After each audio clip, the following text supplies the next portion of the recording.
কোনো কারণ ছাড়া আমাদেরকে রাজনৈতিক প্রক্রিয়া থেকে বের করে দেওয়ার চেষ্টা করা হচ্ছে, আমাদেরকে ভোটাধিকার থেকে বঞ্চিত করার চেষ্টা করা হচ্ছে, আওয়ামী লীগকে করা হচ্ছে। কেন কোন করবেন? কোন সময় কোনো কেউ দোষ করলে তার দোষটা তার নিজের দোষ, তার দলের দোষ না, তার ধর্মের দোষ না। সে ধর্ম হলে সেই খ্রিস্টান সবাই খারাপ, কি বৌদ্ধ সবাই খারাপ, তা নয়। বাংলাদেশে একটা খারাপ কাজ করলে বাইরে গিয়ে আমাদেরকে বলে বাংলাদেশ খারাপ, তার মানে বাংলাদেশে সব লোক সেই খারাপ নয়। কাজে আপনারা কাউকে নির্বাচন থেকে বাদ দিতে পারবেন না। সবাইকে নিয়ে নির্বাচন করতে হবে। সেই বুকের পাটা নিয়ে রাস্তায় দাঁড়ান। বিচার সবসময় করা যায়, বিচারের কোনো টাইম লিমিট নাই।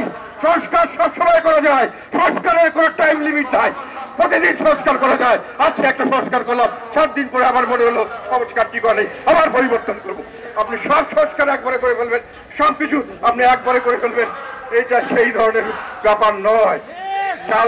চাল যদি আপনি দেন, যতই তাপমাত্রা বাড়ান, ভাত হতে একটা সময় লাগবে রে ভাই, সেই সময়টা তাকে দিতে হবে।